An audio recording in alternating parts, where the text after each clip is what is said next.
All right, data races. One of the huge promises that Rust always makes is fearless concurrency.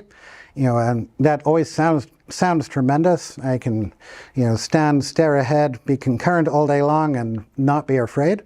And really what it means by this is it's taking away some of the big headaches that have been caused by trying to be concurrent in some of the other languages over the years. And so I have a nice little C++ program here. We create a counter, 0. We create a thread. We add to that thread a million times, one at a time. We create, add to the counter a million times in that thread. We create a second thread, add to that a million times. We join on both, print out the result. I tried on a couple of different C++ compilers, didn't get a warning. Every time I ran it, though, I got a different result. I got 110, 3767, 129, 5676. So it's obvious that this isn't working. So once again, if it compiles ship it is a bad idea. This is a data race, and it's happening because we're accessing the counter in multiple threads, and adding is not a single step operation. You have to read the data out, you have to add 1 to it, and you have to store the result. Now, if you have 2 threads rapidly doing the same thing over and over again, it's quite possible that when one thread reads, the other thread hasn't written yet, you miss one, or other operations are still happening, and you end up with the wrong data consistently. This is one of the reasons that concurrency led to people joking, I had a problem, so I added a thread pool, and now I have 12 problems.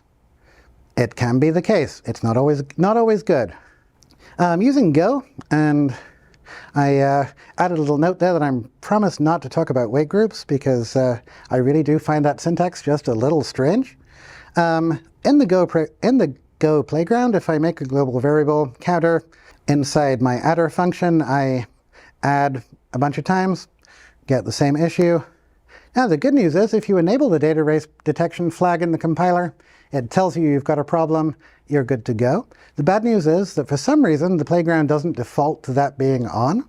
I hope somebody will fix that. In the meantime, please, please, please make sure that you use that flag if you're writing highly concurrent code in Go, because otherwise you're going to have the same problem as C++, and it's never good when you realize that you are concurrently fixing somebody's invoice and have over or underbilled them. It's not great. Accounting won't be happy. Okay, so in Rust, you can in fact write this same problem. So have a look at this code. We have created a static mutable counter, and then I'm using scoped threads so I don't have to join. Scoped threads are a lovely feature that guarantees that all of your threads are done by the time it comes out. I add to the counter in each of my threads. I'm launching 100 threads, adding to it. I get a different answer every time, exactly the same problem, but Rust is well aware that this is a stupid thing to do, not a good idea. You should not be writing to a static mutable value like that from multiple threads, and the only way to get it to compile at all is to specifically wrap the addition with unsafe, and then you even have to wrap reading the counter to print it with unsafe, because accessing static mutable data is never a safe operation unless you're on a computer that only has 1 core and can never be threading. So the easy way to do this is to safely is to use atomics. Atomics are a CPU enhanced feature that allows you to do basic arithmetic on primitive types, guaranteed to be in 1 cycle, come through, supported by C++, supported by Go, supported by Rust. The Rust system for it's a little more pedantic. It forces you to specify your ordering. Relaxed is fine for this type of thing because relaxed means we don't care what the order of operations is, but if the order of operations is always adding, you're going to get the same result anyway. So give this, it gives you the right answer every time. Runs very slightly more slowly because an atomic operation is typically in the 100 nanoseconds on a modern Intel CPU. A simple addition is closer to 5 to 10 nanoseconds. So you're losing a bit of speed, but you're getting the right answer. And so getting the right answer is generally more important than getting the wrong answer very confidently and very quickly. All right, so just use a mutex. That was the advice for years and years and years in particularly the C++ world. Every language I've found with threads supports mutexes. They're often operating system supported. When they're not, there's usually some way to implement them. You can build a pretty good mutex just with some atomic operations. I highly recommend Mara Bose's book, Rust, Atomics, and Locks, if you want to learn about how these work under the hood. So we have a look here in C++, creates std mutex. Every time we access that counter, we lock the mutex. It's using our AAI, so as soon as it falls out of scope, the mutex will unlock itself, join the threads, print the result. You get the right answer. Go, declare a mutex. Make sure you lock the mutex, add the counter. Again, atomics are more efficient for this, but if you were doing something that doesn't fit naturally into a primitive variable, then a mutex is a better idea. Go does require that you remember to unlock the mutex, but both will give you the right answer. Both will give you the right answer in a performant way. But there's one issue here, that neither of them is making you use the mutex. So I've seen this bug over and over again, that we remembered to add a mutex. Most of the operations even remembered to lock it and use it. And then there's that one function where somebody forgot to allocate the mutex and accidentally stuck a little race condition into the code. Hopefully you find it. Debugging those can be a seriously bad afternoon. And so one of the design ideas behind Rust was to make mutex use not optional, or some form of synchronization not optional. So if you look at this version, you will notice that the mutex is wrapped around what it's protecting. And so it works like an option, a result. It's an enumeration, or an enumeration or a tuple. You have the outer type, you have the inner type. And using privileged access protection, it makes it effectively impossible to get to the contents of that mutex without locking it first, because the lock function is what gives you the reference, or the mutable reference, to the data inside the mutex that allows you to change it. And so Rust will ensure that if you have a mutex and it's protecting something, you can't forget to use it. I really hope to see this pattern being adopted in more languages, because it's a super powerful construct, very simple. It just forces you to remember to use it. And so that way you can't forget to lock your synchronization primitive, you can't access it without locking, and because of the borrow checker, you can't compile a program that doesn't have some sort of synchronization to prevent the data race. You've got the best of all worlds. Now, you probably noticed it's absolutely horrible ergonomics to have an enormous structure with one mutex at the top, 12 threads all trying to use it, and it goes, everyone's trying to lock it. You've effectively serialized your whole program, because each of the threads is now taking it in turns to access.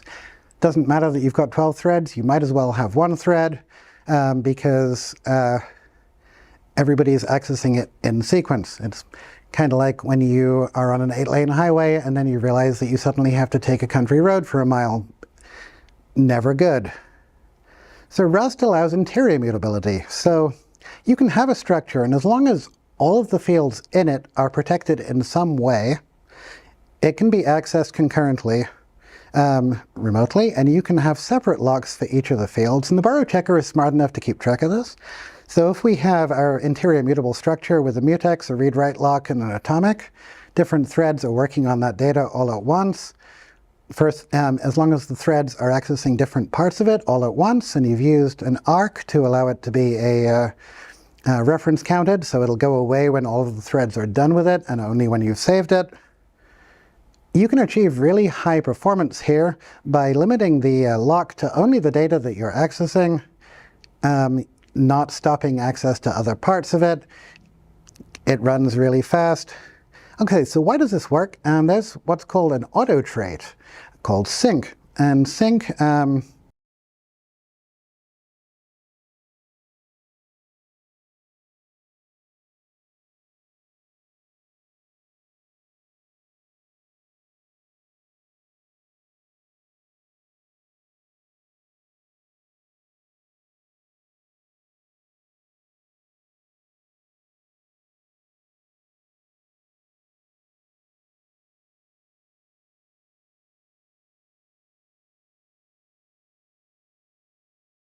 And so mutex is embedding the rule, is enforcing the rules. Read-write lock enforces the rules. Atomic U32 enforces the rules. If you write your own spin lock, Mara Bose's book does a wonderful job of showing how to write your own spin lock, impose these rules, give you more tools in your toolkit. So you really can have your cake and eat it. Okay, so what didn't I talk about? I didn't talk about null pointers, probably because this topic's been done to death. Safe Rust doesn't have null pointers. Whenever you might be tempted to return a null, standard library and well-written libraries will return an option for none or some. And because it's an enumeration, you have to either match or if-let one of the other match types to read inside. And so at the very minimum, you are forced to acknowledge that there might not be something there. You can still unwrap and crash if there really should have been something there, but at least you won't be having the ancient C++ and C problem of dereferencing your null pointer, and goodness knows what happens. It will at least crash explicitly. Rust functions are usually designed to avoid problems inside the standard library. For example, the command structure is built to separate the command and the parameters after some early issues where a C program that simply executed cat and then a file name to read a text file could be busted by adding a semicolon to the end of the file name and then some other command. So it would happily execute cat myfile semicolon rm minus rf root. Not so good. Rust doesn't have exceptions. I've talked about this in other presentations and in the classes. Uses some types for error handling. So just like Go, you have to acknowledge that an error was possible to use the result of the function. You're forced to have a look at the possibility that things went wrong. Again, you can unwrap and choose to crash if that's what you want to do, but you've got lots of options for cleanly handling your errors and not bloating your binary with an enormous exception handler. Rust enforces strict aliasing. Now, you really only worry about that if you're a C programmer, but what it means is that no two references can point at the same area of memory at the same time. That enables all kinds of compiler optimizations and allows the borrow checker to work. It is possible to write unsafe code that violates this rule, and there are tools that will detect it and yell at you, but it's also possible to break the rule. So if you're writing unsafe code, be aware of that. You will find that a lot of C programs actually turn that on in general. Rust's strong typing makes it easy to avoid unit conversions and wrap unsafe code in safe facades. C++ does the same thing. I would always encourage you to do that. If you need unsafe, wrap it in a safe facade and write some documentation as to why you did the unsafe thing. At some point, there's almost always an unsafe escape hatch if you have to interact with unsafe code. Hardware, code written in another language that Rust can't make guarantees for, it's all there. And some general advice is you can write perfect code in C, C++, Go, Rust, and any other language. Each language in turn has been gradually adding safety belts. Seatbelts are good. Seatbelts will give you a much higher chance of surviving your collision when you try to run Rust at any speed. Every language decision is an engineering compromise. There's no right answer. Sometimes using a little more safety means compromising a little bit on speed. Sometimes speed isn't what you need. You want correctness. Go with something that emphasizes that. Always use the tool that fits your problem. Rust trades off by being harder to learn. It has a steeper learning curve. But it's really much safer when you get into heavy-duty concurrency, staying close to the metal. When you need the low latency and the high performance, Rust is great. And every language offers you the opportunity to shoot yourself in the foot. Rust and Go make it harder to shoot yourself in the foot, but really bad code in any language is still really bad code. So it's worth taking the time to learn how to not write terrible code. And finally, Rust is not perfect. I often make it sound like I think that Rust is the savior and going to bring about the perfect world peace. It's not. There are holes in Rust. You will find them every now and again. Usually they get fixed. Some of them I just outright disagree with, like for amusement value, look up what you can do by combining std mem forget and some safe transmute calls. You can write some really terrifying code without the unsafe tag, thanks to those two. I personally think that both should actually be marked unsafe. But generally speaking, Rust does a great job of helping you not shoot yourself in the foot and is worth learning because of that. Hi, I'm Herbert Wolfison, Arden Labs' Rust trainer. If you'd like to see more Rust content, click subscribe to our channel and be notified as it arrives.